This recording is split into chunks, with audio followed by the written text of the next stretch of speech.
கோவை பேரூரில் வாரிசு சான்றிதழ் தர லஞ்சம் பெற்ற VAO அதிகாரிகள் பிடிக்க முற்பட்ட போது பணத்தை அவர்கள் குளத்தில் வீசிவிட்டு குதித்துள்ளனர்.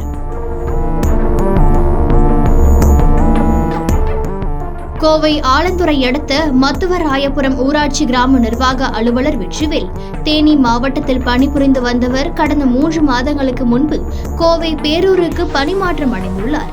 இந்த நிலையில் மத்துவராயபுரம் பகுதியை சேர்ந்த விவசாயி கிருஷ்ணசாமி 3 ஆண்டுகளாக வாரிசு சர்டிபிகேட் பெற முயற்சி செய்து வந்ததாக தெரிகிறது.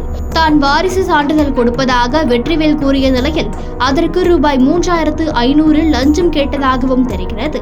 இதையடுத்து விவசாயி கிருஷ்ணசாமி லஞ்ச ஒழிப்புத்துறை அதிகாரிகளிடம் தகவல் தெரிவித்தார். இதையடுத்து அவரிடம் ரசாயனம் தடவிய ரூபாய் நோட்டுகளை கொடுத்த அதிகாரிகள் மறைந்திருந்து பிடிக்க காத்திருந்தனர். இந்த நிலையில் பேரூர் புட்டுவிக்கி குளம் அருகே விவசாயி கிருஷ்ணசாமியிடமிருந்து வெற்றிவேல் பணத்தை வாங்க முற்பட்ட போது அதிகாரிகள் சுற்றி வளைத்தனர்.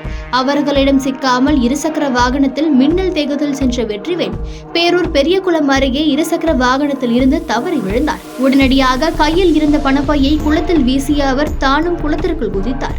அவரை பிடித்து கிடுக்குப்பிடி விசாரணை செய்த போது லஞ்சம் பெற முற்பட்டதை ஒப்புக்கொண்டுள்ளார். இந்த நிலையில் அவர் குளத்திற்குள் வீசிய பணத்தை மீட்க அதிகாரிகள் நடவடிக்கை எடுத்து வருகின்றனர்.